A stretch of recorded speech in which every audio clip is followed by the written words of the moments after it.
Welcome and thank you for joining us for another exciting episode of Success in the Classroom.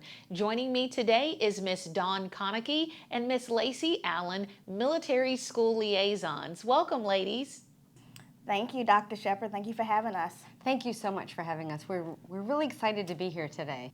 So we're going to dive right into this interview today. Now, both of you serve as military school liaisons. Talk to our stakeholders a little bit about what a military school liaison does. So for the DoD, education is a top priority. And so education is essential to the quality of life for our military connected students and our families. And so at each installation, we have school liaisons. And school liaisons serve as the advisor to the installation for pre-K through 12 education. As school liaisons, we look at three lenses. We look at our commander, we look at our family, and then we look at our community and educational partnerships. So we connect families in different areas to include transitions, deployment support, anything with readiness, partnerships, and education. And so it's kind of that connection. It's that connection piece when you're moving, when you're looking for support, reach out to your school liaison. And I always like to give a couple examples of how we kind of interact with families. We really have, as Lacey said, three customers. We have the parent, the command, and then the district, of course. And, parents bring to us all types of different questions. It could be as simple as, I don't know what school I'm going to I'm moving with a senior in their second semester. So we work through those problems. But I think a lot of times people forget that we are also the conduit between the base and the community. And the best example I have is when we were stationed in Mayport, there's a little tiny elementary school that was right outside the gate. And the district was going to close that school because it wasn't at capacity. But they didn't realize that probably 95% of the kids at that school were military, and that there was a gate that went from the school to the base housing. And so as school liaisons, we were able to sit down with the district and the base and say, hey, you know what, let's rethink this. So that's a really good example of how we work together with the community. And then, of course, supporting you all as you support military families. There are many, many resources for our military families at our school sites, one of the biggest being MFLAC counselors. Talk to our stakeholders a little bit about what an MFLAC counselor is and what resources they can provide to our military families at the school sites their children attend.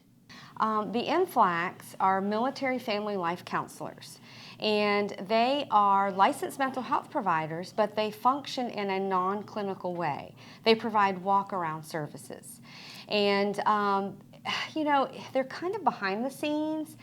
I always tell parents that it's that service where we're trying to take a bad day and make it a good day.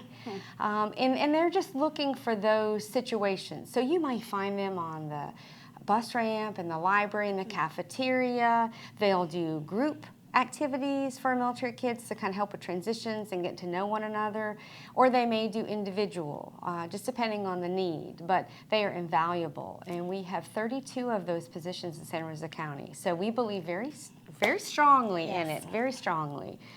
We like to say that military readiness is family readiness. Absolutely. And so our military family life counselors are here to support our children and our young adults and our families. Our military families often experience a lot of transition, moving state to state, area to area, and for our students, school to school. We want to make sure that those transitions can be as seamless as possible when they come to our area. So what can we do as a district community working in partnership with our military bases, our school liaisons, to help make sure that our transitions for our military students are not troublesome? So that's a great question. We have some transition programs that we've put in place. We started with the elementary, and what they're called is Anchored for Life. And they are a transition program that is a peer-led program. And while there are a couple adults that facilitate the activities, the peers really are in charge of helping kids transition in and out.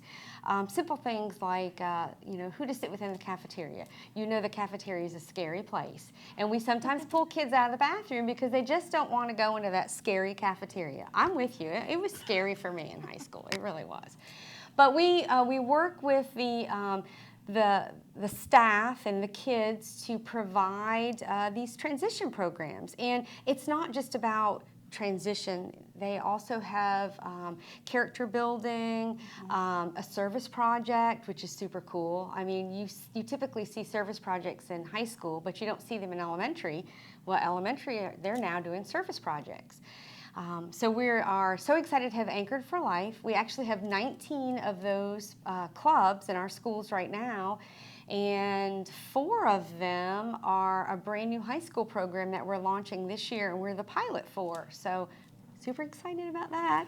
And what we like to say is what's good for military kids is good for all kids. And so what we love about Anchor for Life is it's not just a program that's just for our military families. Even though it's funded by the DoD and it's here because of our military families, it is open to all kids. Any kids experiencing any transition challenges or resiliency or character development, this program is available. We also have other resources available, such as tutor.com/military, which is free for our active duty families, our civilian, and our guard. And so if you have more questions or looking for resources, reach out to your school liaison. Sometimes you just don't know what's available to you. And you don't know what situations you're going to have either. Each day is a new adventure. And, there are things as an administrator that you may not have encountered before. So reach out. We're good thought partners, and we can figure out how to work through those transitions. And if we don't know, we pick up the phone and we call somebody to find out.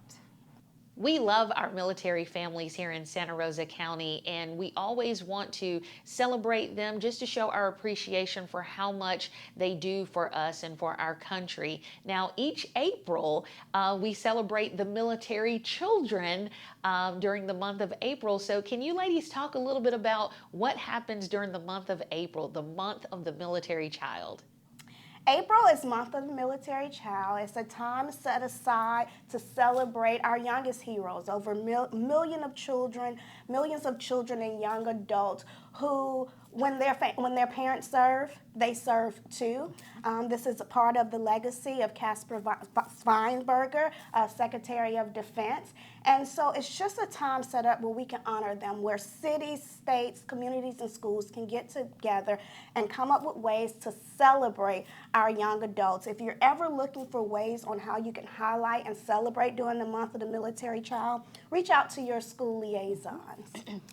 I don't think you'll ever find a county who supports their military more than Santa Rosa County. I mean that. As a military child and as a military spouse, you guys always go above and beyond. And so when the month of April rolls around and we celebrate the month of the military child, it is amazing how each of the schools will find a way to celebrate our military kids. It's just phenomenal. And then as we look at the beginning of the school year, November, Veterans Day is another time period where, wow, every school rallies to support our veterans, and you can't find a parking space anywhere. So we invite you for the month of April to wear your purple. That's right. To join us in celebrating Month of the Military Child. If our stakeholders have questions about how they can assist in the efforts to serve our military families while they are here in Santa Rosa County, where can they go for additional information? We like to use a saying, before you go, contact your SLO. Worldwide, rest assured, there are school liaisons at every installation. Donna and I partner here in Santa Rosa County. We like to say, I speak Air Force and she speaks Navy, but we're purple. And so wherever you go, there is a school liaison ready, willing, and able to assist. So reach out to your school liaison. That's true. We don't turn anyone away. It doesn't matter. If you've got a need, reach out to us and we can assist. And as Lacey said, we are worldwide. And the cool thing is, you know, our day and age of technology, I just have to reach out to a school liaison at another location, and before that family's even there, we already know what school they're going to. We can have records transferred. I mean, it can all be done in waiting for them. And, you know, having grown up in the military and, you know, being a military spouse, sometimes that little bit of extra effort helps so much. You know, they're trying to juggle moving, they're trying to juggle kids, you know, throw the dog in there too. It's just a lot to manage. And if we can help just a tiny bit, it's helpful. It really is. Thank you so much, ladies, for all of that wonderful information. I appreciate you taking time out of your very busy schedules to come and chat with us today. Thank you for you. having us. And we'll see you next time on Success in the Classroom.